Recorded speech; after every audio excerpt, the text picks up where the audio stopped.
Hi, my name is Valentina Shelton. I'm a voice and piano major here at Frost School of Music, and today I'm going to talk to you guys a little bit about storytelling and choosing music so that when you interpret it, it's original to who you are. And now some ways to do this and ways to dive into this world are through lyric, range and key, and tempo. For all musicians, whether you're a singer or an instrumentalist, it is super duper important to know the lyrics. Why? Because the lyrics tell us and inform us all of our decisions about the tempo, how fast we want to do it, how slow we want to do it, if we want to do it super high in our range, if we want to do it lower in our range. And I'm going to show you a couple of examples today. Two pieces by the great composer Frank Loesser, one from musical theater, one from opera, that have both been interpreted now and are considered two great jazz standards. Now, whatever your background is, opera, musical theater, Latin, pop, you can do this with your own songs. Now, I'm going to show you. This first piece is called If I Were a Bell. We're going to look at the lyrics first. Ask me, how do I feel? Ask me now that we're cozy and clinging. Well, sir, all I can say is if I were a bell, I'd be ringing. From the moment we kissed tonight, that's the way I just gotta behave. Boy, if I were a lamp, I'd light, or if I were a banner, I'd wave. What does this even mean? It's like, I'm so excited by you, by this moment. If I were a banner, I'd wave. If I were a gate, I'd be swinging. If I were a salad, I'd be splashing my dressing. It goes on with all these fun metaphors. Now here's the original. It's a little bit higher. We start on a B natural. Ask me how do I feel now that we're cozy and clinging. Well, sir, all I can say is if I were a bell, I'd be ringing. So it's a little bit higher. It sounds a little bit, it's a soprano ballad. Soprano meaning female voice tends to sing higher in a range. Now what if that's not really how I'm feeling the song? Ask me how, this is where we start. What if we move it a little bit lower? And we start down here. This is our starting note now. Ask me how do I feel now that we're cozy and we're clinging. Well, sir, all I can say is if I were a bell, I'd be ringing. Okay, so now we have a little bit lower, but this is feeling more in my range. I feel like I can speak the story a little bit clearer. This is a ballad originally. It's very slow. I am so excited in this song. I'm so in love in this song by these lyrics. I think I want to take it a little bit faster. What if we try it here? A little bit faster. Ready? 2, 1. Ask me how do I feel now that we're cozy and clinging. Well, sir, all I can say is if I were a bell, I'd be ringing. I think I like this tempo. What if I want to take it even faster? In jazz, we have this opportunity. We can pick whatever key we want. We can change the key. We can change the tempo. What if I'm feeling real excited? I want to play here. Ask me how do I feel now that we're cozy and clinging. Well, sir, all I can say is if I were a bell, I'd be ringing. From the moment we kissed tonight, that's the way I just gotta behave. And we can keep going like this. Now, one of the great trumpet players of all time, great Miles Davis, recorded this song, took it from this musical theater, slow, high, rangy ballad, and he played it no words because he's a trumpet player. So this is also for instrumentalists. No words. 1, 2, 1. We don't need words. But we know the words. We know what they are.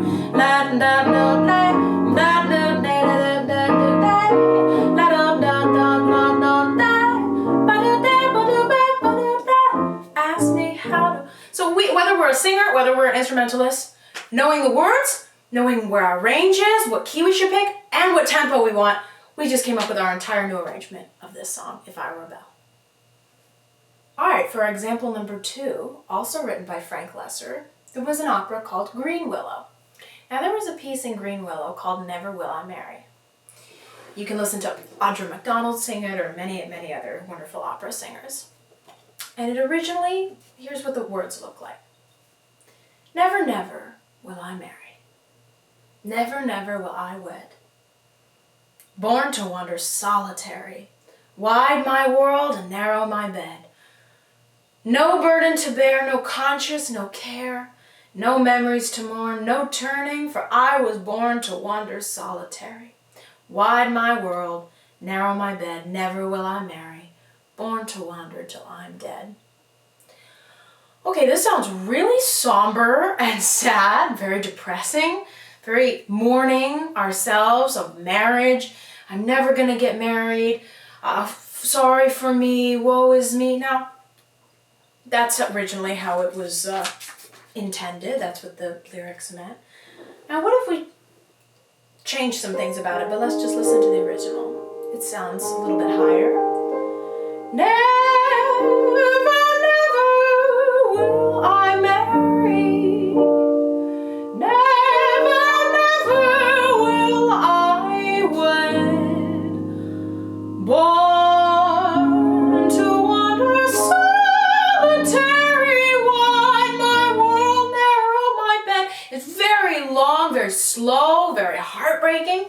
Now, one of the great singers, Nancy Wilson, on an album with Nancy Wilson and great saxophone player Cannonball Adderley, she sang this song with the same lyrics, but changed the meaning. Let's look at the lyrics one more time.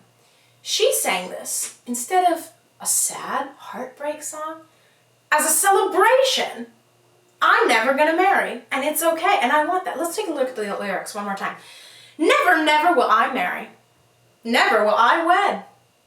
Born to wander solitary, wide my world and narrow my bed. Never, never will I marry. No burden to bear, no conscience, no care, no memories to mourn, no turning, for I was born to wander solitary. Wide my world, narrow my bed. Never will I marry, born to wander till I'm dead. Now we have a whole different idea of what this song could mean. Let's change the key again. So we're starting up here. Let's take it down a little bit lower.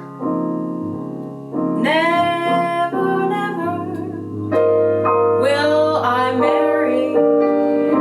Never, never will I wed. Born to wander solitary, wide my world, narrow my bed. Never, never, never. Okay. I like that in my range. Now you can do this whether you're a singer, trumpet player, saxophone player, piano player, pick your key. So what if we want to feel like the other song, a little bit happier about this? Ready? 1, 2, let's try it here. Never, never will I marry. Never, never will I wed. I could keep it singing it here at a medium tempo, right? Or we could, a little bit burning tempo. 1, 2, 1, 2, 3. Never, never will I marry. Never, never will I wed. Born to wander solitary, I will widen my world, narrow my bed. Never, never, never. So, okay, now I found my tempo, my new key, and my new meaning of the lyrics. We can do this without words, but only because we know what the words mean. All right, instrumentalists, no words. Here we go. 1, 2, 1, 2, 3. Da da da da da da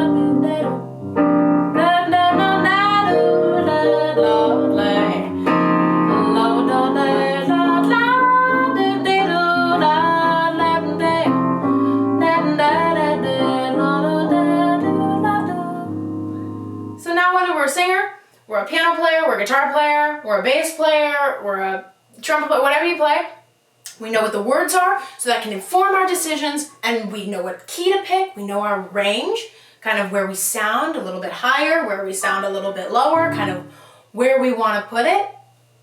And then we pick our tempo. And those are 3 different ways, and now we have our own original interpretation of this song as well. All right, so what if we don't connect to the story? What if the lyric doesn't make sense to us? What if it doesn't resonate with our hearts? What if we really like the melody and the chord changes are super cool, but we don't really know what the lyric means, or it doesn't make sense to us? What can we do about it? It's actually not unlike acting. It's very similar because actors have to pretend to be all kinds of characters and be in scenarios that they would never have experienced maybe in their lives. Something totally out of their realm they don't know anything about. What they use is something called substitution and imagination. We can use the same 2 things for interpreting lyrics. What this means is if maybe a song's about being in love and you're 16 or 14 or 18 and you've never been in love before maybe if that's something I don't really connect with, I can't understand it, I don't feel anything with that. All right, what if you have a favorite pet, or you have somebody in your family or somebody in your life that you can't live without? What we do is we can then substitute that person or that pet, and then when we sing, we're singing or we're playing to them. So whatever your background, whatever your exposure, limited or vast, play around and find out what you like when you're learning music. So that when we sit down to play, we're not copying Nancy Wilson's version of Never Will I Marry, but we're finding our own interpretation of the song and how it feels, how we feel the song, and how it feels in our heart. So just trust that your version of the song is not only enough, but it is authentic to you and is special.